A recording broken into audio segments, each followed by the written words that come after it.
नमस्कार, आज है 21 जुलाई, दिन शुक्रवार और वक्त हो गया है जी बिजनेस की बहुत ही खास पेशकश इंडिया 360 का। मैं हूं दीपक डोभाल। करेंगे दिन भर की तमाम अहम खबरों का 360 डिग्री एनालिसिस, लेकिन सबसे पहले हेडलाइंस। मणिपुर के मुद्दे पर विपक्ष के हंगामे पर बरसे रक्षा मंत्री राजनाथ सिंह, बोले चर्चा से भाग रहा है विपक्ष। अनुराग ठाकुर ने कहा राहुल अब सांसद नहीं इसलिए हंगामा। ममता बनर्जी और प्रियंका गांधी का पीएम मोदी पर हमला। ममता बोली कहां गया बेटी बचाओ अभियान। प्रियंका ने कहा जलता रहा मणिपुर, लेकिन पीएम ने साधी चुप्पी। बंगाल में मणिपुर जैसी घटना पर फूट फूट कर रोई बीजेपी सांसद लॉकेट चटर्जी। कहा हम भी देश की बेटियां, हमें कौन बचाएगा। ज्ञान वापी पर वाराणसी कोर्ट का बड़ा फैसला। एएसआई सर्वे की मिली इजाजत। विवादित हिस्से को छोड़कर पूरे परिसर का होगा सर्वे। पीएम मोदी से मिले श्रीलंका के राष्ट्रपति रानिल विक्रमसिंघे। साझा बयान में पीएम ने कहा संकट काल में श्रीलंका के साथ है भारत। नेबरहुड पॉलिसी में बताया अहम स्थान।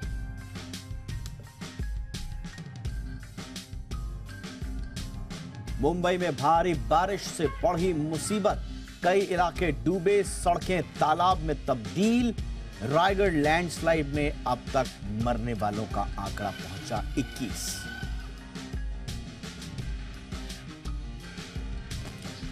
फिल्म अभिनेता विवेक ओबरॉय के साथ 1,55,00,000 की धोखाधड़ी। एक्टर ने मुंबई पुलिस से की शिकायत। 3 आरोपियों के खिलाफ मामला दर्ज। पुतिन के ब्लैक सी ग्रेन डील से पीछे हटने के बाद दुनिया भर में बढ़ी चिंताएं। 40 करोड़ लोगों पर गहराया खाद्य संकट। आज की कवर स्टोरी में करेंगे 360 डिग्री एनालिसिस। जानेंगे पुतिन के फैसले से भारत सहित दुनिया पर क्या पड़ेगा असर, और आखिर क्यों तोड़ी पुतिन ने डील। जी बिजनेस की खबर का बड़ा असर। एमसीएक्स पर 24 जुलाई से शुरू होगा अक्टूबर के क्रूड ऑप्शंस का कारोबार।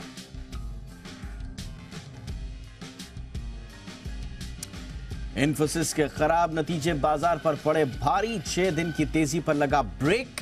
सेंसेक्स करीब 900 अंक टूटा तो निफ्टी 234 अंक गिरकर 19,750 के नीचे बना।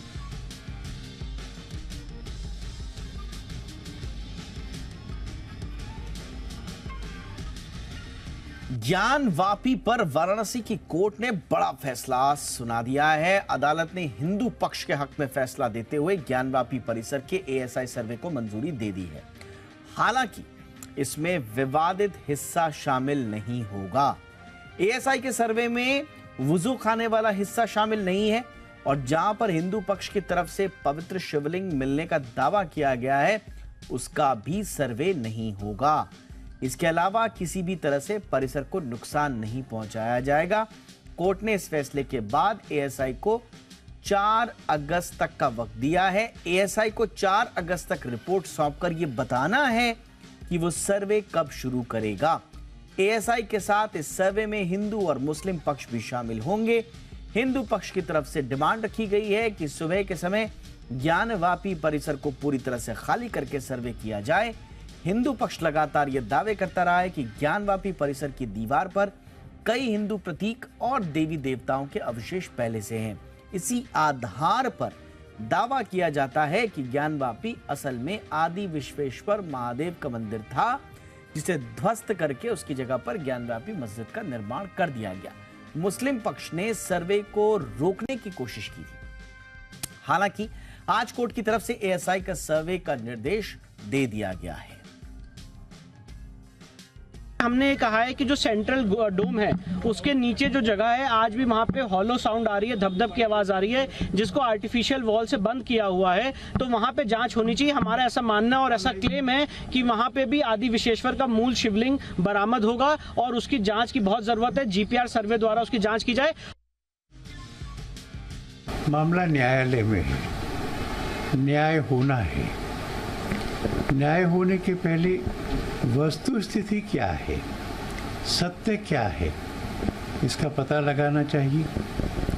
एएसआई को कहा गया है कि वो उस पूरे स्ट्रक्चर को परीक्षा करे, वैज्ञानिक तरीके से करे, दोनों पक्षों की उपस्थिति में करे और वो इस बात को बताए कि क्या ऐतिहासिक रूप से ये प्रमाणित होता है कि वहाँ एक बड़ा मंदिर था जिसके ऊपर मस्जिद बना दी गई। मणिपुर में महिलाओं को निर्वस्त्र घुमाने के मामले में अब तक 4 आरोपियों को गिरफ्तार किया गया है। मुख्यमंत्री एन बीरेन सिंह ने कहा है कि सरकार सभी आरोपियों को मौत की सजा दिलाने के लिए हर मुमकिन प्रयास करेगी। वहीं इसके बाद पूरे देश में गुस्सा है। बताया जा रहा है कि गुस्साई भीड़ ने मुख्य आरोपी के घर पर आग भी लगा दी है, जिसमें ज्यादातर महिलाएं शामिल थी। इस भीड़ में जो आग लगाती हुई नजर आई, तस्वीरों में भी आप देख सकते हैं। जिस आरोपी के घर पर आग लगाई गई है उसका नाम हुईरेम हिरादास सिंह है। पुलिस उसे पहले ही गिरफ्तार कर चुकी है। जो हुआ है नकेट करके अपने बहन लोग को जो किया है, उसी के लिए स्टेट वाइड प्रोटेस्ट हर एक कॉन्स्टिट्यूएंसी में, हर एक जगह में कर रहा है कि उसको जो गुनहगार है उसको करे से करे सजा दे और इसको एक्शन ले ले लीगली। मणिपुर की घटना का शोर आज फिर संसद में सुनने को मिला। विपक्ष ने दोनों सदनों में जोरदार हंगामा किया। लोकसभा में रक्षा मंत्री राजनाथ सिंह ने कहा कि हम मणिपुर पर संसद में चर्चा को तैयार हैं, लेकिन विपक्ष मामले को गंभीरता से ले। मैं स्पष्ट रूप से यह आरोप लगाना चाहता हूं अध्यक्ष महोदय कि सचमुच यह प्रतिपक्ष मणिपुर की घटना को लेकर जितना गंभीर होना चाहिए वो गंभीर नहीं है। और अध्यक्ष महोदय, मणिपुर की घटना को गंभीरतापूर्वक लेते हुए चर्चा होनी चाहिए। फिर से मैं अपनी इस बात को दोहराना चाहता हूं। और मणिपुर मामले पर पूरा विपक्ष हमलावर है। कोलकाता में ममता बनर्जी ने एक बड़ी रैली के दौरान मणिपुर के मुद्दे पर केंद्र सरकार पर जोरदार हमला बोला। ममता ने सवाल किया कि बीजेपी का बेटी बचाओ अभियान अब कहां गया। बेटी बचाओ स्लोगन दिया ने आप लोगों ने। भाजपा कहा गया आपका बेटी बचाओ स्लोगन। आज बेटी जला रहा है, आज बेटी जल रहा है, आज मणिपुर जल रहा है, आज पूरा देश जल रहा है। श्रीलंका के राष्ट्रपति रानिल विक्रमसिंघे 2 दिन के दौरे पर भारत में हैं। आज उन्होंने प्रधानमंत्री नरेंद्र मोदी से मुलाकात की। दोनों नेताओं के बीच द्विपक्षीय और डेलीगेशन लेवल की बातचीत हुई है। इस दौरान श्रीलंका में यूपीआई के इस्तेमाल को लेकर समझौता भी हुआ। पीएम मोदी ने कहा कि हमारे संबंध प्राचीन और व्यापक हैं। श्रीलंका और भारत के बीच हवाई कनेक्टिविटी बढ़ाई जा रही है। पैसेंजर फेरी सर्विसेज शुरू हो रही हैं। इलेक्ट्रिसिटी ग्रिड पर काम होगा। वहीं श्रीलंका के राष्ट्रपति रानिल विक्रमसिंघे ने कहा कि पिछले 1 साल में श्रीलंका ने कई आर्थिक, सामाजिक और राजनीतिक चुनौतियों का सामना किया है। हम भारत और श्रीलंका के बीच हवाई कनेक्टिविटी बढ़ाने के लिए सहमत है। हमने तय किया है कि दोनों देशों के बीच इलेक्ट्रिसिटी ग्रिड्स को कनेक्ट करने के काम को तेजी से आगे बढ़ाया जाएगा। और आइए शुरू करते हैं आज की हमारी कवर स्टोरी।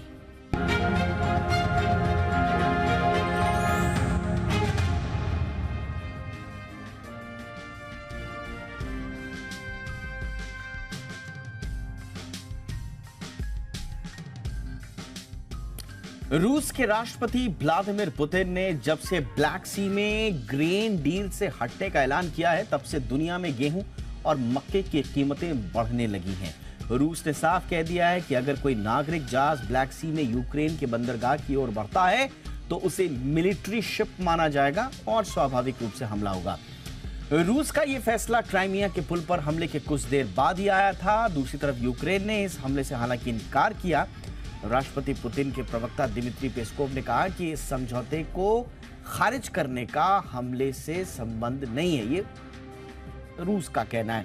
रूस ने संयुक्त राष्ट्र, तुर्की और यूक्रेन को बताया कि वो इस समझौते को आगे नहीं बढ़ाएगा।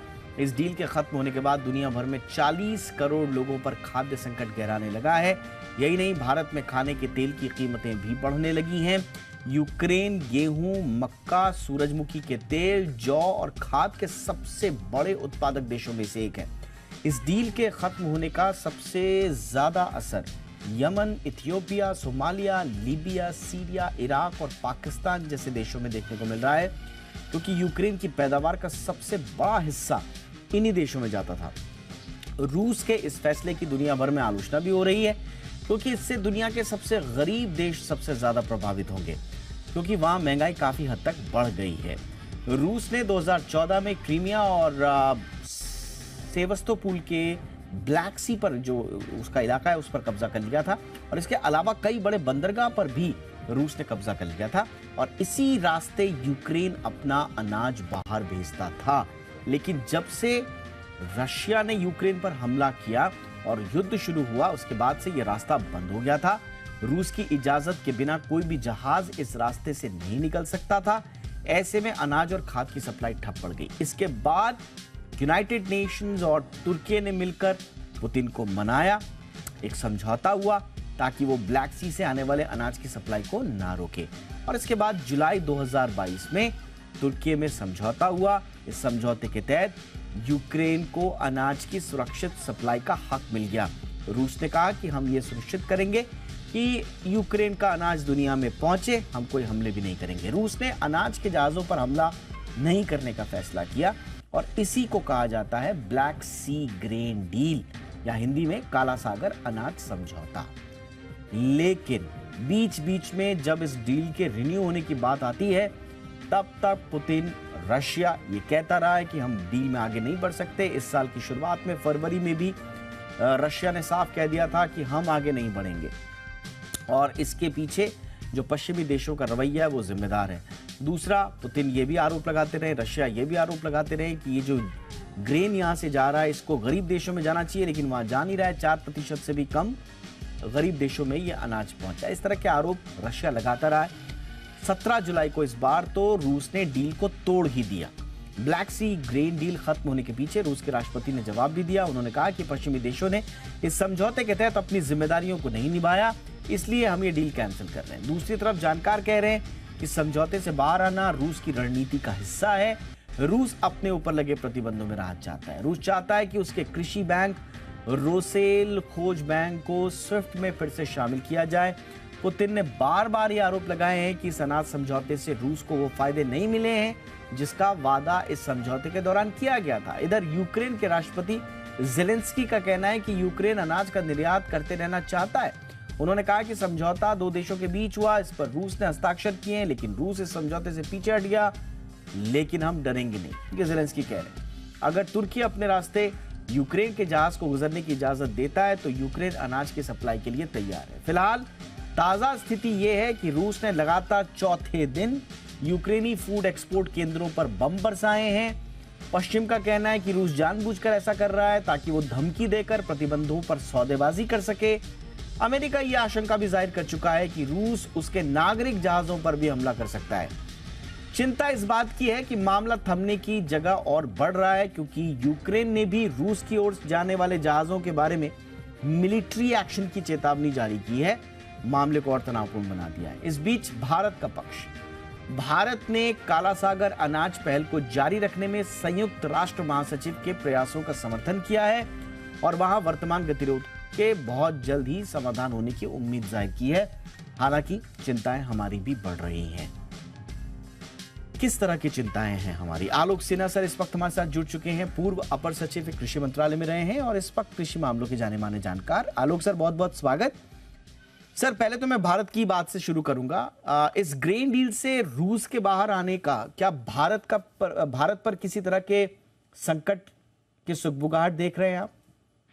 नहीं, आई डोंट थिंक सो। देखिए, भारत के ऊपर संकट इसलिए नहीं आएगा कि एफसीआई का बफर नॉर्म के अनुसार 1 जुलाई को 275 लाख टन गेहूं होना चाहिए था, जबकि उनके पास 300 लाख टन से ज्यादा है। ये एफसीआई के पास वेलफेयर स्कीम के लिए, पीडीएस के लिए, ये नेशनल फूड सिक्योरिटी स्कीम के लिए, ये मिलिट्री और पैरामिलिट्री को देने के लिए कोई कमी नहीं है। इन एडिशन ओपन मार्केट में लगभग 50 लाख टन गेहूं कम से कम होगा अभी वो प्राइवेट ट्रेडर्स के पास। तो ओपन मार्केट में भी कोई कमी है नहीं, इसलिए आप देखेंगे टमाटर के भाव बढ़ सकते हैं, चावल का भाव थोड़ा जी। तो इंडिया के अंदर इंटरनली कोई प्रॉब्लम नहीं है। सर अभी प्राइस को जो उसके दामों को बढ़ते हुआ देख, अभी सरकार ने जो नॉन बासमती के एक्सपोर्ट पर बैन की बात कही है, तेल के दामों में हम देख रहे हैं लगातार बढ़ रहे हैं, क्या इसका कोई कनेक्शन इस संकट से है सर? देखिए, चावल का तो इसलिए बढ़ रहा है क्योंकि इस साल मानसून, जब खरीफ की बुआई होनी थी, अब नॉर्थ इंडिया में मानसून का प्रोग्रेस बहुत कम था। मैं आज के दिन उड़ीसा में हूँ, सुंदरगढ़ में, और यहाँ भी लोगों का कहना यही है कि यद्यपि बारिश काफी हो गई है, लेकिन जब बुआई होनी थी तब बारिश नहीं हुई थी। तो यहाँ भी शायद आउटपुट उतना ज्यादा नहीं होगा जितना पिछले 3-4 साल में हुआ था। विच मीन्स कि यदि अगर बुआई का प्रोग्रेस पिकअप नहीं हो तो फिर थोड़ा चावल की कमी नहीं होगी, लेकिन चावल उतना ज्यादा एक्सेसिव क्वांटिटी में ओपन मार्केट में नहीं होगा। उसलिए ट्रेडर्स इस एंटीसिपेशन में शायद थोड़ा बहुत प्राइस बढ़ गया है। लेकिन मुझे लगता है कि 1 महीने बाद जब बुआई के कंप्लीट एस्टिमेट्स मिल जाएंगे और लगेगा कि आजकल जो अच्छा मॉनसून हो रहा है इससे बुआई का मेकअप हो गया होगा, तो इन विच केस चावल के भी कीमत में कोई इंक्रीज नहीं होगा। अगेन बैक टू दिस, के ओडिशा में जिस तरह से हमले लगातार पुतिन और रूस कर रहे हैं, आज चौथा दिन है जब बम बरसाए गए हैं। आज भी वहां पर मटर की और वीट की एक बड़ी खेप को तबाह किया गया है। इसी तरह से एक बड़ा शॉर्टेज जो है वो एक्सपेक्ट किया जा रहा है कि खाद के मामले में भी हो सकता है। तो क्या भारत का कोई सीधा कनेक्शंस खाद से रिलेटेड, सूरजमुखी का तेल, जैसे मैंने आप बताया कि तेल की कीमतें हिंदुस्तान में बढ़ी हैं, क्या इसका कोई इम्पैक्ट, कोई आप देख पा रहे हैं आने वाले समय में सर? देखिए, ऐसा है कि यूक्रेन वॉर की वजह से पूरे विश्व भर में तेल की कीमत में इंक्रीज दिखा गया है। तो इंडिया में भी हुआ, और तो मैनेजेबल है, लेकिन हुआ जरूर है। जहाँ तक खाद का प्रश्न है, फर्टिलाइजर, यूक्रेन से अगर फर्टिलाइजर ना भी आए तो भी इंडिया में कोई उसके अवेलेबिलिटी की प्रॉब्लम नहीं होगी। गेहूं अगर यूक्रेन से नहीं आए, यूक्रेन से साल में कम से कम 30 लाख टन गेहूं एक्सपोर्ट होता है, वो अगर नहीं होगा तो इंटरनेशनली गेहूं का शॉर्टेज होगा। इन विच केस अगर इंडिया तब अपना पोजीशन देखते हुए जो बचेगा अगर उसको एक्सपोर्ट करे तो हमें तो एक्सपोर्ट में ज्यादा कीमत मिलेगा। तो सिनिकली स्पीकिंग, अगर इंटरनेशनली आटे का थोड़ा भाव बढ़ जाए तो इंडिया में जो एक्सपोर्ट सरप्लस है वो बाहर जाएगा और वो अच्छा प्रॉफिट कमाएगा। लेकिन इंडिया के अंदर गेहूं बहुत है, टिल नेक्स्ट ईयर अभी कोई प्रॉब्लम है नहीं। इवन इफ यूक्रेन से वीट एक्सपोर्ट नहीं होता, इंडिया को फर्क नहीं पड़ेगा इंडिया के अवेलेबिलिटी पर। अब मैं थोड़ा सा ग्लोबल सप्लाई की बात करूंगा सर। भयानक युद्ध दोनों देशों के बीच में चल रहा है, बुरी तरह का जो एक्यूट लैक ऑफ ट्रस्ट कहा जाता है वो है, लेकिन इसके बावजूद जुलाई तक के आंकड़े बता रहे हैं कि 33 मिलियन टन जो ग्रेन है वो यूक्रेन के पोर्ट से पूरी दुनिया में पहुंचा। अब वो कहां तक पहुंचा, उसमें रशिया क्या कह रहा है कि सही जगह पहुंचा नहीं पहुंचा, मैं उस पर नहीं जा रहा हूं, लेकिन एक बड़ी खेप पहुंची। अब जो पुतिन का रवैया है, ये जो रशिया का रवैया है, ऐसे में जो ग्लोबल फूड चेन सप्लाई पर कितना खतरनाक असर आप देखते हैं सर? देखिए, उसमें देयर इज नो डाउट कि यदि यूक्रेन से अब भविष्य में अगर ग्रेन स्पेशली गेहूं का एक्सपोर्ट अगर बंद हो जाए तो चाइना, इजिप्ट, नॉर्थ अफ्रीका जो उनका वीट खरीदते हैं वहां जरूर ये कीमतें बढ़ेंगी। तो इंटरनेशनली स्पीकिंग वीट प्राइसेस में एक इंक्रीज होगा जरूर। लेकिन इंडिया में नहीं होगा, क्योंकि इंडिया में पर्याप्त मात्रा में है, इनफैक्ट सरप्लस भी है। यहाँ तो करीब 30-35 लाख टन अभी सरप्लस में है। वो बाद में एक्सपोर्ट भी इंडिया करती है टू फ्रेंडली कंट्री, और उससे हमें अच्छा मुनाफा भी मिलेगा। बट सर, क्या इसने एक पुतिन को या रशिया को एक मौका दे दिया है? क्योंकि एक लेथार्जी आ गई थी, पूरी दुनिया में आलोचना भी हो रही थी रशिया की, और साथ ही साथ ये भी कहा जा रहा था कि एक स्वाभाविक रूप से हारा हुआ युद्ध सिर्फ आगे बढ़ा रहा है रशिया। ऐसे में अब ये कहा जा रहा है कि उसने फूड को एक नया वेपन के रूप में इस्तेमाल किया है, और अचानक से ऐसा लग रहा है कि अपर हैंड ले लिया है रशिया ने। तो क्या रशिया आपके नजर में इस फूड को एज अ वेपन इस्तेमाल करके आगे संकट को और बढ़ाएगा, या फिर वेस्ट को थोड़ा सा पुतिन के लिए थोड़ा सा विंडो खोलनी पड़ेगी सैंक्शंस के रूप में और दूसरे नेगोशिएशंस के रूप में? देखिए, ये प्रॉब्लम बेसिकली कॉन्फ्लिक्ट है between the West and Russia.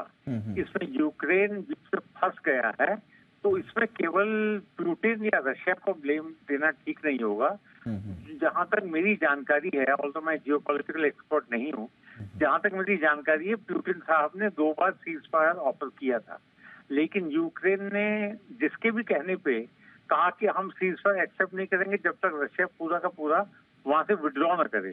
पूरा झगड़ा ये था कि पुतिन को डर लग रहा था कि यूक्रेन नेटो का अंग हो जाएगा, और यही इंप्रेशन वेस्टर्न मीडिया ने भी स्प्रेड किया था। और अब पता चल रहा है कि नेटो हेडक्वार्टर ने तय किया है कि यूक्रेन को मेंबरशिप नहीं देंगे, विच मीन्स कि ये यूक्रेन तो एक मौका था।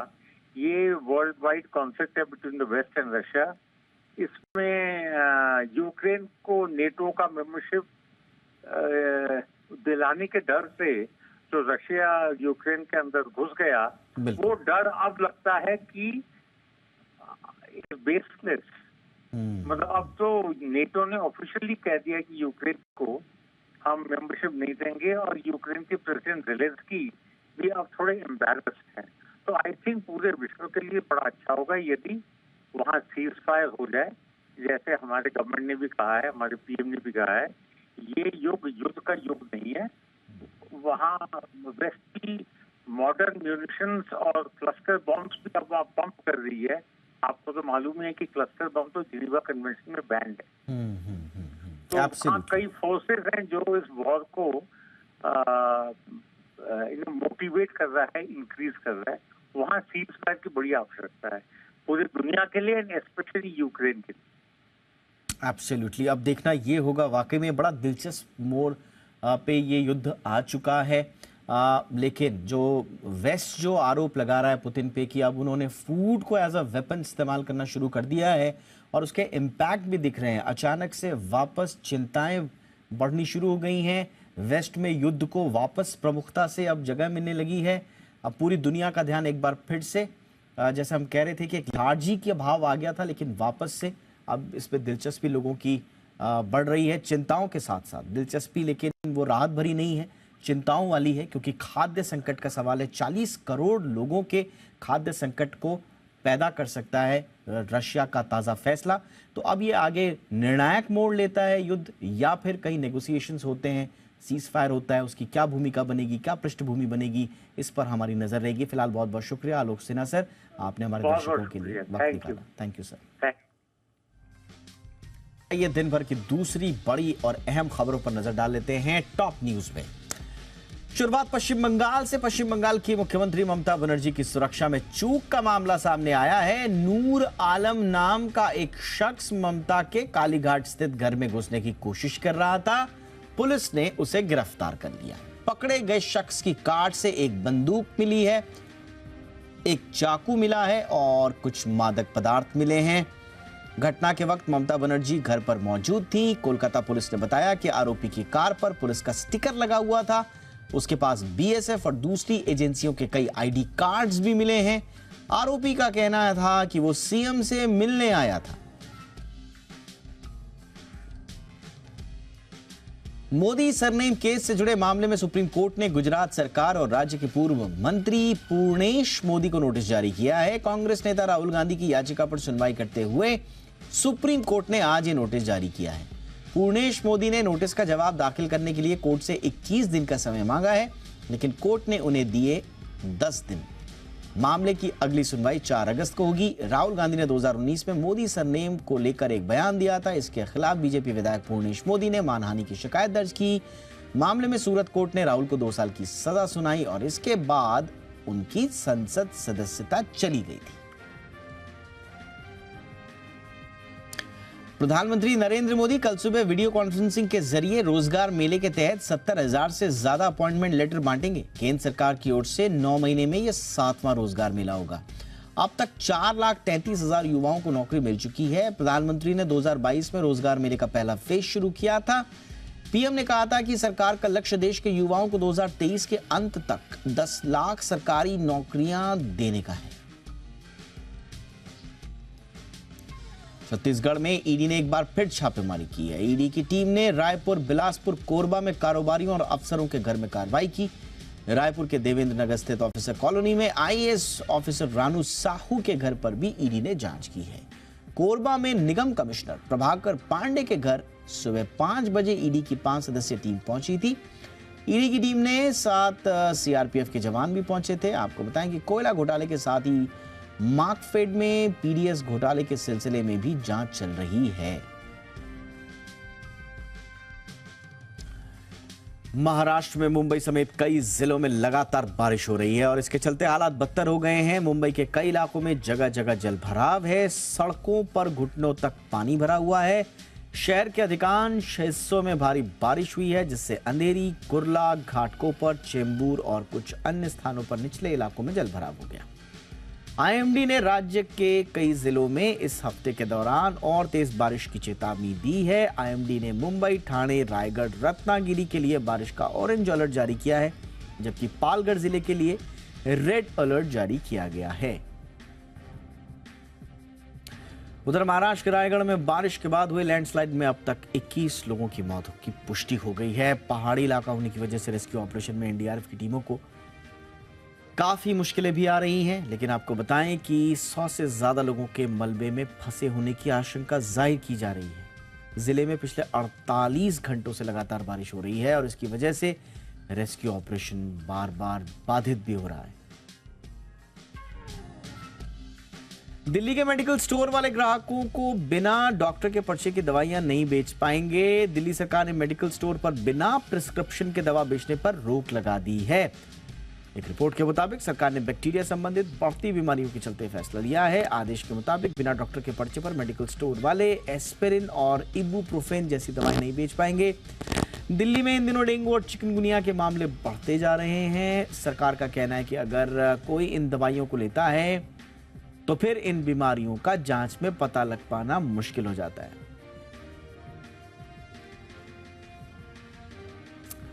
उत्तर प्रदेश के कानपुर में कक्षा 3 में पढ़ने वाला एक छात्र स्कूल की पहली मंजिल से कूद गया। उसे अस्पताल में भर्ती कराया गया है। कानपुर पुलिस ने बताया कि यह घटना 19 जुलाई की है।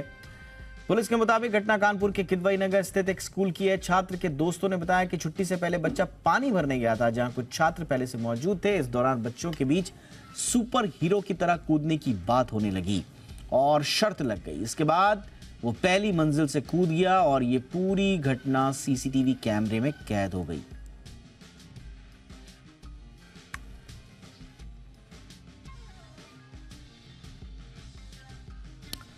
आगे बढ़ते हैं। बॉलीवुड अभिनेता विवेक ओबेरॉय धोखाधड़ी का शिकार हो गए हैं, ऐसा मामला सामने आया है।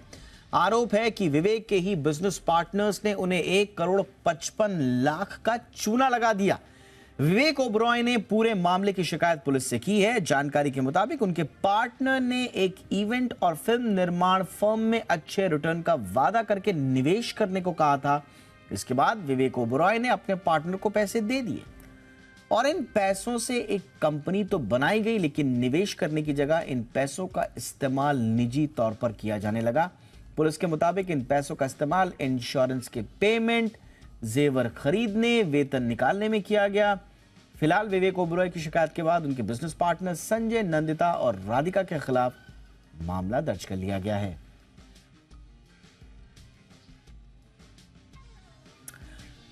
विपक्ष ने जब से अपने गठबंधन का नाम इंडिया रखा है, यह नाम खूब चर्चा में है। लोगों के लिए भी इंडिया गठबंधन के फुल फॉर्म को याद रखना आसान नहीं है। हमने सोचा क्यों ना INDIA यानी कि इंडिया गठबंधन में शामिल नेताओं से ही पूछ लिया जाए कि आपको फुल फॉर्म याद है या नहीं। इस सवाल का जवाब नेताओं ने क्या दिया, आप भी सुनिए।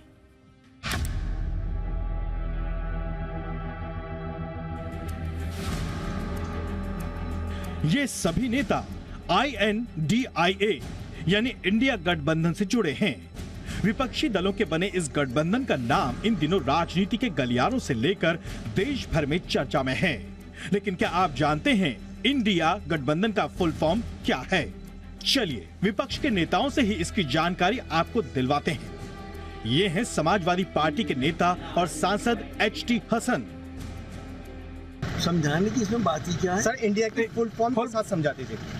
देखिए आप मेरा इम्तिहान तो लेनी, आपको भी मालूम है, मुझे भी मालूम है। आपको पता है सर इंडिया का फुल फॉर्म?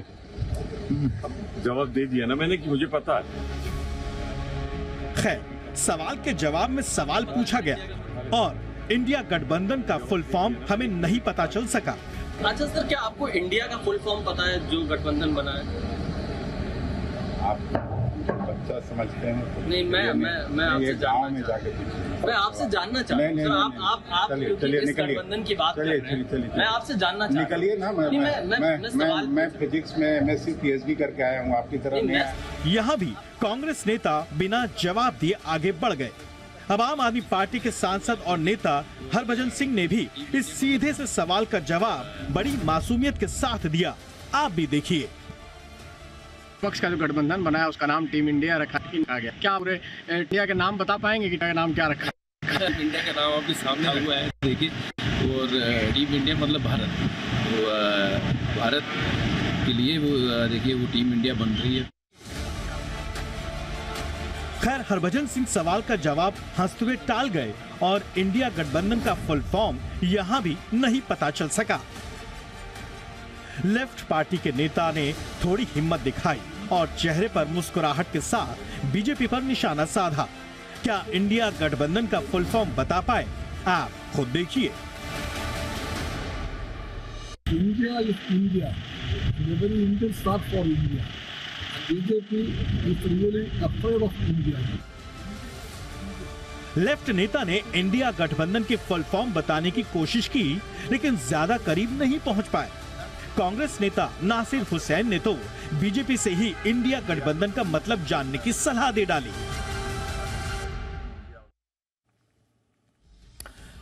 बात बाजार की कर लेते हैं। कारोबारी हफ्ते के आखिरी दिन बाजार में भारी मुनाफा वसूली हावी रही। बाजार में 6 दिन की तेजी पर ब्रेक लगा। सेंसेक्स करीब 900 अंक गिरकर 66,690 के लेवल पर बंद हुआ। निफ्टी 234 अंक गिरकर 19,750 के स्तर पर क्लोज हुआ। निफ्टी बैंक 110 अंक टूटकर 40,000 के पार बंद होने में कामयाब रहा। पूरा एक्शन बता रहे हैं कुशल जी। तो भारतीय बाजारों में आज गिरावट का मूड माहौल ही हमें देखने को मिला। कारोबारी हफ्ते के आखिरी दिन जो सबसे ज्यादा प्रेशर जिस वजह से क्रिएट हुआ वो थी इन्फोसिस की गाइडेंस। जो रेवेन्यू गाइडेंस इन्होंने दी थी 4 से 7% पहले इन्होंने अनुमान बताया था, और इस बारी 1 से 3.5% की जो रिवाइज यहाँ पर डाउनवर्ड रिवीजन जो होता हुआ दिखा, उस वजह से कहीं ना कहीं पूरे IT स्पेस में आपको लार्जली गिरावट देखने को मिल रही थी। इसमें गिरावट में इन्फोसिस तो था ही, साथ ही उसके साथ साथ टेक महिंद्रा, HCL टेक जैसे स्टॉक्स पर भी आपको भारी दबाव आता हुआ दिखा। HUL के नंबर्स भी कुछ खास नहीं थे, इनफैक्ट वो नेगेटिवली रिएक्ट करते हुए दिखे आज के गिरावट के मूड माहौल के बाजार में। पर कुछ एक ऐसी स्पेसेस थी जहां पर अच्छी गेंस थे निफ्टी में। मिसाल के तौर पर L&T 4% की दमदार तेजी के साथ यहां पर क्लोजिंग हुई। साथ ही ONGC, NTPC, SBI ये भी हरे निशान में बंद होने में सफल हुए। नंबर्स के बाद स्टॉक्स इन फोकस में टानला प्लेटफॉर्म्स दमदार तेजी यहां पर दिखी। तो जिस तरह से ओवरऑल IT स्पेस में मूड माहौल बना हुआ था, उसके विपरीत टानला प्लेटफॉर्म्स, एम्फेसिस जैसे स्टॉक्स बेहतरीन तेजी दिखाते हुए नजर आए नंबर्स आने के बाद। उसके साथ साथ आप देखिए यहां पर अतुल लिमिटेड, यहां पर भी 6.25% के गेंस थे। इंडिया मार्ट इंटरमेश भी पीछे नहीं था, लगभग 10% की तेजी नतीजों के बाद यहां पर भी देखने को मिली, और अशोक लेलैंड में भी सिमिलर सा एक्शन आता हुआ दिखा नंबर्स के बाद। टॉप गेनर्स के लिहाज से हेरिटेज फूड्स यहाँ पर 9% की तेजी थी, साथ ही IRFC एम्फेसिस जिस तरह से कॉन कॉल इनका होता हुआ दिखा उसके बाद भी बेहतरीन तेजी यहाँ पर भी बन गई। जनरल इंश्योरेंस कॉर्पोरेशन में भी 6-6.5% के इंट्राडे मूव्स आए, पर गिरावट कहाँ थी? कोई कील टेक्नोलॉजीज नंबर्स के बाद यहाँ पर नेगेटिव रिएक्शन था। हिम्मत सिंह का सीड, CI ऑटोमोटिव जैसे स्टॉक्स पर भी 7.25% तक की गिरावट आती हुई नजर आ रही थी। तो लार्जली जिस तरह का आज का मूड माहौल था, निफ्टी में तो भारी गिरावट थी, पर बैंक्स ने यहाँ पर सहारा देते हुए नजर आए। अब यही देखना है कि सोमवार को जब हम वापस लौटते हैं तो बाजार इसको किस तरह से लेते हैं और कैसे यहाँ पर ओपनिंग होती है। एंड मोस्ट इंपॉर्टेंटली हमें बाजारों की जो क्लोजिंग है उस पर भी फोकस करना है। इन्फोसिस के नतीजों ने आज पूरे बाजार का मूड बिगाड़ दिया। आइए जानते हैं नतीजों में ऐसा क्या रहा जिसकी वजह से आज पूरा IT सेक्टर ही दबाव में रहा, बता रहे हैं कुशल। जी, तो आज बाजार की गिरावट में सबसे बड़ा कंट्रीब्यूटर बना इन्फोसिस का शेयर, क्योंकि अगर आप देखें तो जिस तरह से यहाँ पर इन्होंने गाइडेंस कट किया है अपने रेवेन्यू ग्रोथ का FY24 के लिए, वो कहीं ना कहीं एक बड़ा डैम्पनर साबित होता हुआ दिखा पूरे के पूरे निफ्टी के लिए। इनफैक्ट अगर आप इन्फोसिस का शेयर देखेंगे तो यहाँ पर 8-9% तक की गिरावट के साथ क्लोजिंग होती हुई दिखी और पूरे दिन ही ये ऑलमोस्ट इसी लेवल्स पे गिरावट दिखाता हुआ दिख रहा था। FY24 के लिए कॉन्स्टेंट करेंसी आई ग्रोथ गाइडेंस इन्होंने 4 से 7% पहले दी थी, उसको काटकर 1 से 3.5% तक का कर दिया था। अब ये क्यों किया इन्होंने, इसके रीजंस मैं बताता हूँ। सबसे पहला तो ये कि यहाँ पर ये मानकर चल रहे हैं कि जो डील साइंस हो रही है वो उसको एक्चुअली होने में देरी दिख रही है। साथ ही सेकेंड हाफ में एक्सपेक्ट कर रहे हैं कि जो मेगा डील्स हैं वो शायद वहाँ पर आती हुई दिखे या फिर आगे चलकर और डीले वहाँ पर भी देखने को मिल सकता है। तो जो मेगा डील्स की एक्सपेक्टेशन से इसी वित्तीय वर्ष में थी, हो सकता है कि वो अगले वित्तीय वर्ष में भी जाती हुई नजर आए। बट बहरहाल जो डील साइन हुई है उसको कन्वर्जन करने में अब थोड़ा समय ज़्यादा बढ़ रहा है, क्योंकि क्लाइंट्स की तरफ से जो डिस्क्रिशनरी स्पेंडिंग है, जो खर्च वो करते हैं IT पर, वो कहीं ना कहीं कम होता हुआ दिख रहा है, या फिर कई जगहों पर कई सारे सेक्टर्स और स्पेसेस ऐसे हैं जहां पर उन्होंने अपनी स्पेंडिंग रोक दी है। उसमें चुनिंदा सेक्टर्स की बात करें तो BFSI है, रिटेल है, टेलीकॉम, हाईटेक, ये मैनेजमेंट ने हाईलाइट किया है कि इन सब सेक्टर्स पर दबाव देखने को मिल रहा है। और यही नहीं, जो FY24 का हायरिंग टारगेट जब उनसे पूछा गया कि यहाँ पर आपका क्या प्लान है, तो उन्होंने क्लियरली कहा कि डिमांड को देखते हुए हम हायरिंग करेंगे FY24 के लिए। फिलहाल उन्होंने कोई टारगेट सेट नहीं किया है, पर पिछली 2 तिमाहियों में लगातार आपको जो कर्मचारी का काउंट है वो कम होता हुआ दिखा है। उत्कर्ष स्मॉल फाइनेंस बैंक की बाजार में धमाकेदार एंट्री हुई है। बैंक का शेयर BSE पर करीब 40 रुपए के भाव पर लिस्ट हुआ, जबकि इशू के लिए अपर प्राइस बैंड 25 रुपए था। इसलिए आज शेयर की लिस्टिंग करीब 60% प्रीमियम पर हुई है। आज लिस्टिंग के बाद शेयर में 20% का अपर सर्किट भी लगा, यानी निवेशकों को 90% से ज्यादा का रिटर्न मिला। उत्कर्ष SFB के IPO को निवेशकों का जबरदस्त रिस्पांस मिला था और ये IPO 111 गुना सब्सक्राइब हुआ था। और अब बात जी बिजनेस की खबर पर मुहर के साथ साथ एक बड़े असर की। MCX पर 24 जुलाई से अक्टूबर के क्रूड ऑप्शंस का कारोबार शुरू होगा। हमने आज दोपहर में ही खबर चलाई थी कि सेबी क्रूड के नए कॉन्ट्रैक्ट की मंजूरी नहीं दे रहा है। इस खबर पर विस्तार से बातचीत करते हैं कमोडिटी एडिटर हमारे मृत्युंजय कुमार झा से। मृत्युंजय, बताइए ये पूरी जर्नी कैसे रही, जी बिजनेस की खबर का ये बड़ा असर? देखिए दीपक, ये जी बिजनेस की खबर का बहुत बड़ा इम्पैक्ट है और आज हमने ये खबर दिखाई थी कि जी बिजनेस पर जो हमने खबर दिखाई थी आज दोपहर में, वो खबर ये थी कि अक्टूबर 2023 का जो क्रूड का ऑप्शन है वो लॉन्च नहीं हुआ है और जो जनवरी 2024 का क्रूड का फ्यूचर कॉन्ट्रैक्ट है वो लॉन्च नहीं हुआ है। जो कैलेंडर है लॉन्चिंग का, उसके मुताबिक 20 जुलाई को ये लॉन्च हो जाना था। मतलब कल इसकी लॉन्चिंग की डेट थी, मतलब 20 जुलाई को ये अनाउंसमेंट हो जाना था कि अक्टूबर का क्रूड का ऑप्शन लॉन्च हो रहा है और जनवरी 2024 का क्रूड का फ्यूचर लॉन्च हो रहा है। कल ये नहीं हुआ, तो हमने फिर सोर्सेज से बात की तो उनका ये कहना था कि शायद सेबी ने कुछ सवाल पूछे हैं एक्सचेंज से और इसीलिए ये लॉन्च नहीं हुआ है, जो हमारे सूत्रों ने हमें बताया। उसके बाद हमने ये खबर चलाई और उस खबर का ये इम्पैक्ट हुआ कि अब आज शाम को MCX ने ये नोटिफिकेशन जारी किया है, सर्कुलर जारी किया है, जिसमें ये कहा है कि अक्टूबर 2023 का क्रूड का ऑप्शन लॉन्च होगा और इसकी ट्रेडिंग जो है वो 24 जुलाई यानी मंडे से इसकी ट्रेडिंग शुरू होगी। तो जी बिजनेस की खबर का बड़ा इम्पैक्ट है। आज दोपहर में हमने खबर दिखाई, शाम तक ये जानकारी आ गई एक्सचेंज की तरफ से कि हाँ ये लॉन्चिंग हो रही है।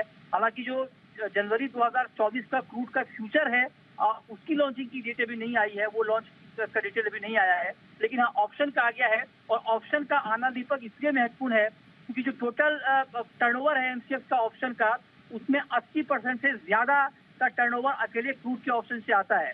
तो लिहाजा उस लिहाज से ये महत्वपूर्ण खबर है, और इसी गंभीरता को देखते हुए ये खबर हमने दिखाई थी।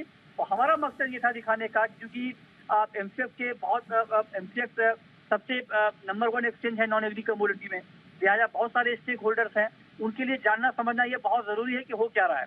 तो हमारी खबर दिखाने के बाद ये इम्पैक्ट हुआ कि ये लॉन्च हो गया। हालांकि हमने एक्सचेंज के एमडी से बात करने की कोशिश की, सीबीओ से बात करने की कोशिश की, हमें कोई रिप्लाई नहीं मिला था जब हमने ये खबर दिखाई थी। लेकिन अब आधिकारिक तौर पर ये नोटिफिकेशन आ गया है कि क्रूड का ऑप्शन लॉन्च होने जा रहा है। 24 जुलाई से इसमें ट्रेडिंग शुरू हो जाए। बहुत बहुत शुक्रिया मृत्युंजय इस तमाम जानकारी के लिए। तो जी बिजनेस की खबर का एक बड़ा असर। आगे बढ़ते हैं। एआई यानी कि आर्टिफिशियल इंटेलिजेंस के खूब चर्चे हो रहे हैं और इसे इंटरनेट की दुनिया में क्रांति के रूप में भी देखा जा रहा है, लेकिन साथ ही लोगों की प्राइवेसी में भी सेंध का खतरा बढ़ गया है। ये ऐसा खतरा है जिसे लेकर एआई को रेगुलेट करने की बातें भी होने लगी है और रिस्पॉन्सिबल एआई पर पूरी दुनिया का फोकस है।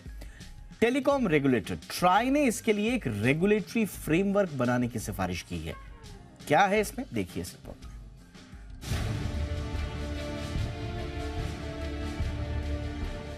आज के दिन में अगर दुनिया भर में कोई सबसे बर्निंग टॉपिक है तो वो है एआई यानी आर्टिफिशियल इंटेलिजेंस। इन दिनों चैट जीपीटी ने पूरी दुनिया में तहलका मचा रखा है। अब तो गूगल का एआई बेस्ड बार्ड भी मैदान में कूद चुका है। एआई को एक क्रांतिकारी टूल के तौर पर देखा जा रहा है। आपको कोई भी जानकारी चाहिए तो ये महज चंद समय में बकायदा लिखकर यानी टेक्स्ट में आपको ये जानकारी मुहैया करा देता है। लेकिन अब इसके खतरे की बात भी सामने आने लगी है। लोगों को डर है कि एआई किसी की निजी जानकारी में सेंध लगा सकता है। एआई के बढ़ते दायरे और निजता में सेंध लगने की आशंका को देखते हुए टेलीकॉम रेगुलेटर ट्राई ने आर्टिफिशियल इंटेलिजेंस को रेगुलेट करने के लिए एक रेगुलेटरी फ्रेमवर्क बनाने की सिफारिश की है। ट्राई ने अपनी सिफारिशों में कहा है कि एआई को रेगुलेट करने के लिए artificial intelligence and data authority of India यानी AIDAI को जल्द से जल्द एक इंडिपेंडेंट संवैधानिक अथॉरिटी के तौर पर स्थापित करने की जरूरत है। अपने सुझाव में ट्राई ने एआई रेगुलेटरी फ्रेमवर्क में 2 तरह की संस्थाओं की वकालत की है। एक इंडिपेंडेंट संवैधानिक अथॉरिटी और दूसरी मल्टी स्टेक होल्डर्स बॉडी, जो सलाह देने वाली संस्था के तौर पर संवैधानिक अथॉरिटी की मदद करेगी। वहीं इंडिपेंडेंट संवैधानिक अथॉरिटी का काम अलग अलग पहलुओं पर नए नियम बनाने की सिफारिश करना और इसके आधार पर बने नए नियम को लागू कराना होगा। इससे पहले मई में केंद्रीय मंत्री अश्विनी वैष्णव भी एआई को लेकर ग्लोबल स्तर पर इससे जुड़े कानून बनाने की बात कह चुके हैं। ट्राई के मुताबिक निजता में सेंध लगाने जैसे मामलों को लेकर पनप रहे डर में AIDAI की भूमिका अहम हो सकती है। खासकर industry, educational institute, R&D centre, स्वास्थ्य क्षेत्र, डिफेंस जैसे संस्थानों में डेटा के साझा करने को लेकर एक ऐसा फ्रेमवर्क तैयार करना जरूरी है जहां किसी की प्राइवेसी के एक्सपोज होने का खतरा नहीं के बराबर हो। ट्राई ने कहा है कि वैश्विक स्तर पर एआई को रेगुलेट करने में भारत बड़ी भूमिका निभा सकता है। इसके लिए इंटरनेशनल एजेंसियों को एक मंच पर आना होगा। कोई भी नई टेक्नोलॉजी हो, इसके अपने फायदे के साथ कुछ नुकसान भी होते हैं। तमाम मल्टीनेशनल कंपनियां कस्टमर केयर के तौर पर चैटबॉट पर अपनी निर्भरता बढ़ाती जा रही हैं। ये एआई का ही जादू है कि ओपन एआई के चैट जीपीटी के बाद गूगल ने भी एआई बेस्ड गूगल बार्ड को मैदान में उतार दिया है।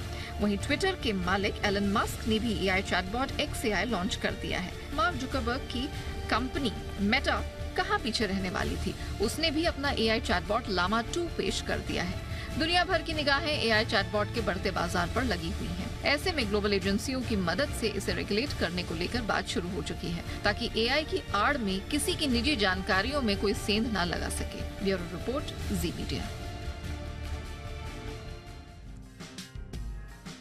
देश में मॉनसून वाली मुसीबत कम होने का नाम नहीं ले रही है। देश के कई राज्यों में आज भी भारी बारिश का अलर्ट है। खासतौर पर महाराष्ट्र और ओडिशा में एहतियात बरतने को कहा गया है। तो वहीं मनाली से 13 किलोमीटर दूर बादल फटने से बाढ़ की स्थिति बन गई है। बादल लगातार बरस रहे हैं और हालात भी लगातार बिगड़ रहे हैं। देश के कई राज्यों में भारी बारिश से जान आफत में है और जनजीवन पूरी तरह अस्त व्यस्त। हिमाचल प्रदेश हो, उत्तराखंड या फिर गुजरात, बारिश की मार से हाल बेहाल है। सबसे पहले आपको तस्वीरें दिखाते हैं हिमाचल प्रदेश की। हिमाचल प्रदेश के शिमला में भारी बारिश कैसे किसी का आशियाना छीन कर ले गई, ये तस्वीरें उसकी गवाह हैं। शिमला के नानाखेड़ी इलाके में लगातार बारिश के बाद एक 3 मंजिला इमारत ताश के पत्तों की तरह ढह गई। मनाली के पहले कुल्लू में बादल फटने से भारी तबाही हुई थी, जिसके बाद वहां लगातार राहत बचाव कार्य जारी है। लोगों की मदद के लिए भारतीय वायुसेना भी देवदूत बनकर आ रही है, जो कि लगातार हेलीकॉप्टर के जरिए राहत सामग्री लोगों तक पहुंचा रही है। उत्तराखंड में मौसम विभाग ने अगले 3 दिन के लिए अलर्ट जारी किया है। द्वारका के कई हिस्सों में जलभराव से हालात ऐसे ही नजर आए। देवभूमि द्वारका के साथ तेलंगाना भी बाढ़ से अछूता नहीं रहा। भद्राचलम में गोदावरी नदी का पानी लगातार बढ़ रहा है। यहाँ किसी भी वक्त कोई बड़ी घटना होने का खतरा है, लिहाजा प्रशासन ने नदी के किनारे सुरक्षा के पुख्ता इंतजाम किए हैं। बारिश में पुल टूटने से हालात कितने खतरनाक हो सकते हैं, इसका अंदाजा इन तस्वीरों को देखकर लगाइए। तस्वीरें छत्तीसगढ़ के कोडागांव इलाके की हैं। तेज बारिश की वजह से अचानक नदी में पानी भर गया और स्कूली बच्चे जान जोखिम में डालकर नदी पार कर स्कूल जाने को मजबूर हैं। नदी पार करने के लिए लंबे लंबे बांस को नदी पर लगाया गया, जिसके ऊपर चढ़कर स्कूली बच्चे नदी के दूसरे छोर पर जाते दिखे। मौसम का मिजाज कई राज्यों के लिए मुसीबत बन सकता है। वहीं उत्तर प्रदेश के कई जिलों में भी अब नदियां डराने लगी हैं। वाराणसी में गंगा का जलस्तर लगातार बढ़ रहा है। 84 घाटों का आपस में संपर्क टूट चुका है और घाट किनारे ज्यादातर मंदिर डूब चुके हैं। हम आपको दशाश्वमेध घाट की बात करें तो यहाँ पर जहाँ श्रद्धालु गंगा स्नान कर रहे हैं वो यहाँ का आम आने जाने का रास्ता हुआ करता है, लेकिन अब गंगा अपने जगह से तकरीबन 10 से 15 फीट ऊपर बह रही है। हमारे साथ श्रद्धालु हैं, इनसे बात करते हैं। क्या नाम है आपका? प्रकाश कुमार राठी। कहाँ से आए? मैं रायपुर छत्तीसगढ़ से। सर क्या यहाँ पे बाढ़ की स्थिति आपको देखने को मिली? हाँ, बाढ़ तो बढ़ते हुए दिख रहा है, गंगा का पानी है ना, और हम लोगों का अनुभव भी अच्छा लग रहा है। अपने आप को इतने दूर से आए हैं। अगर सुरक्षा व्यवस्था की बात करें, सुरक्षा व्यवस्था भी है, एक प्रकार से देखा जाए सही है यहाँ का। मॉनसून की मुसीबत अभी जारी रहने वाली है और कई राज्यों में अगले कुछ दिन भारी पड़ सकते हैं। ब्यूरो रिपोर्ट, जी मीडिया। और आइए अब देखते हैं इस हफ्ते का टेक टॉप 10।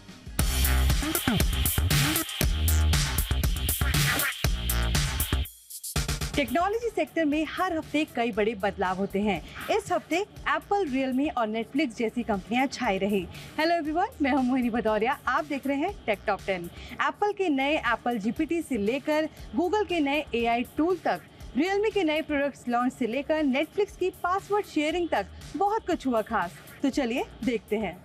नेटफ्लिक्स यूजर्स के लिए बुरी खबर है। कंपनी ने इंडिया में पासवर्ड शेयरिंग सर्विस को बंद कर दिया है। कई साल से चल रही पासवर्ड शेयरिंग सर्विस को कंपनी ने लगातार हो रहे घाटे की वजह से वापस लिया है। अगर आप भी एक ही नेटफ्लिक्स अकाउंट को कई डिवाइस में इस्तेमाल कर रहे हैं या दोस्तों के साथ शेयर कर रहे हैं तो आपको एक ईमेल मिलेगा। नेटफ्लिक्स ने कहा, ईमेल उन मेंबर्स को भेजेंगे जो अपने नेटफ्लिक्स हाउसहोल्ड के बाहर के लोगों के साथ पासवर्ड शेयर कर रहे हैं।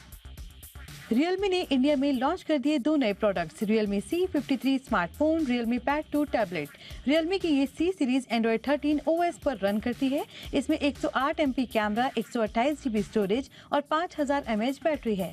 पावरफुल ऑक्टा कोर चिपसेट से लैस इस फोन के टॉप वेरिएंट की कीमत है 10,999 रुपए। वही Realme Pad 2 में है 11.5 इंच सुपर डिस्प्ले और 256 GB रोम। साथ ही मिलती है 8360 mAh बैटरी और 33 वाट सुपर VOOC चार्जिंग सपोर्ट। इसकी कीमत है 19,999 रुपए। थ्रेड्स ऐप को मिला दूसरा iOS अपडेट। इस नए अपडेट में कई सारे फीचर्स हैं। वहीं कंपनी ने पिछले वर्जन में शामिल बग्स को भी ऑप्टिमाइज किया है। इन नए फीचर्स में ट्रांसलेट टेक्स्ट, एक्टिविटी फीड में फॉलो टैब्स को जोड़ने, फीड स्क्रॉलिंग से लेकर कई फीचर्स शामिल हैं। इसके अलावा इस अपडेट में यूजर्स को ऐसा फीचर मिलेगा जिसमें उन्हें पता लगेगा कि उन्हें कौन सा अकाउंट फॉलो कर रहा है। गूगल ने एक AI टूल के साथ टेस्टिंग शुरू की है जो न्यूज आर्टिकल्स लिख सके। इस नए AI टूल का नाम जेनेसिस है, जो करंट इवेंट्स की डिटेल निकालकर नई कॉपी जनरेट कर सकता है। कुछ लोगों का मानना है कि गूगल ने इसे खास तौर पर जर्नलिस्ट के पर्सनल असिस्टेंट के तौर पर उतारा है, जो कॉपी लिखने में उनकी मदद करेगा। इसके अलावा इस टेक्नोलॉजी को जनरेटिव AI से हो रहे नुकसान से बचाएगी। एप्पल आईफोन 15 सीरीज की कुछ डिजाइन्स लीक हुई हैं। एक लीक इमेज में खुलासा हुआ है कि आईफोन के नॉन प्रो मॉडल्स में डायनेमिक आइसलैंड स्क्रीन फीचर मिलेगा। फिलहाल ये फीचर आईफोन 14 प्रो और प्रो मैक्स में मिलता है। इसके अलावा 15 सीरीज थिन बेजल्स के साथ आ सकती है। वहीं 15 और 15 प्लस में फ्लैट डिस्प्ले और प्रो वेरिएंट्स में राउंडेड एजेस मिल सकते हैं। एप्पल जल्द ही AI चैटबॉट क्लब को ज्वाइन करने वाला है। इस नए AI चैट टूल का नाम एप्पल GPT है। माना जा रहा है कि ये काफी हद तक चैट GPT की तरह हो सकता है, जो कई सवालों के जवाब आसानी से दे सकेगा। इस AI मॉडल का कोड नेम एजेक्स है। इस पर कंपनी बीते साल से काम कर रही है। इसे कब लाया जाएगा, फिलहाल इसकी कोई जानकारी नहीं है। लेनोवो ने इंडियन मार्केट में लॉन्च किया M10 5G टैबलेट। इसमें 10.61 इंच की LCD स्क्रीन, 7700 mAh बैटरी मिलती है, जो 12 घंटे तक का वीडियो प्लेबैक देता है। ये models 4GB RAM, 128 GB storage, 6GB RAM, 128 GB storage के साथ अवेलेबल है। इस क्वालकॉम स्नैपड्रैगन 695 चिपसेट वाले टैब की कीमत है 22,999 रुपए। फेसबुक लाया यूजर्स के लिए कमाल का फीचर। कंपनी ने वीडियो फीचर्स में कई अपग्रेड की अनाउंसमेंट की है। हाल ही में फेसबुक में नया वीडियो टैब जोड़ा गया है। इस टैब की मदद से यूजर्स वीडियो को एडिट करने के साथ साथ अपलोड भी कर सकते हैं। इस नए एडिटिंग टूल की मदद से यूजर्स को अपने वीडियो में म्यूजिक, फिल्टर और अन्य इफेक्ट्स जोड़ने में आसानी होगी। इसी के साथ यूजर्स वीडियो को ट्रिम, कट करने के अलावा उसमें कैप्शन और टाइटल भी ऐड कर सकते हैं। ये एंड्रॉइड और iOS दोनों के लिए अवेलेबल है। अब ट्विटर पर आप लंबे आर्टिकल से लेकर बुक तक छाप सकते हैं। ट्विटर जल्दी आर्टिकल्स नाम से एक सेक्शन लेकर आ रहा है। इस सेक्शन में यूजर्स को लंबे आर्टिकल से लेकर बुक तक को पोस्ट करने का मौका मिलेगा। दरअसल जब एक यूजर ने इस फीचर के नाम में बदलाव से जुड़ा ट्वीट किया तो इलॉन मस्क ने उसका रिप्लाई किया और कहा कि आर्टिकल्स के जरिए मीडिया के साथ यूजर्स लंबे पोस्ट कर सकेंगे। वहीं यूजर्स पूरी की पूरी बुक भी पब्लिश कर सकते हैं। हालांकि ये फीचर कब आएगा, इसकी इलॉन ने कोई जानकारी नहीं दी है। व्हाट्सएप ला रहा है दमदार फीचर। अब यूजर्स अननोन नंबर से चैट कर सकते हैं, यानी कि यूजर्स अननोन लोगों के फोन नंबर सर्च करके उनसे चैट कर सकते हैं, वो भी एड्रेस बुक में नंबर सेव किए बिना। नई सुविधा अननोन नंबर के साथ चैटिंग को आसान और प्राइवेट भी बनाएगी। इसे एंड्रॉइड, iOS दोनों यूजर्स के लिए जारी कर दिया गया है। आपके फोन में अवेलेबल है या नहीं, ये पता लगाने के लिए आपको सबसे पहले व्हाट्सएप की चैट लिस्ट में जाना होगा। अब स्टार्ट न्यू चैट के ऑप्शन पर क्लिक करें। वहाँ सर्च बार में अननोन फोन नंबर दर्ज करें। अगर वो कॉन्टेक्ट व्हाट्सएप पर है तो आप उस चैट को ओपन कर सकते हैं। तो ये थी इस हफ्ते की टेक वर्ल्ड से जुड़ी 10 बड़ी खबरें। अगले हफ्ते हम फिर हाजिर होंगे, तब तक के लिए देखते रहिए जी बिजनेस।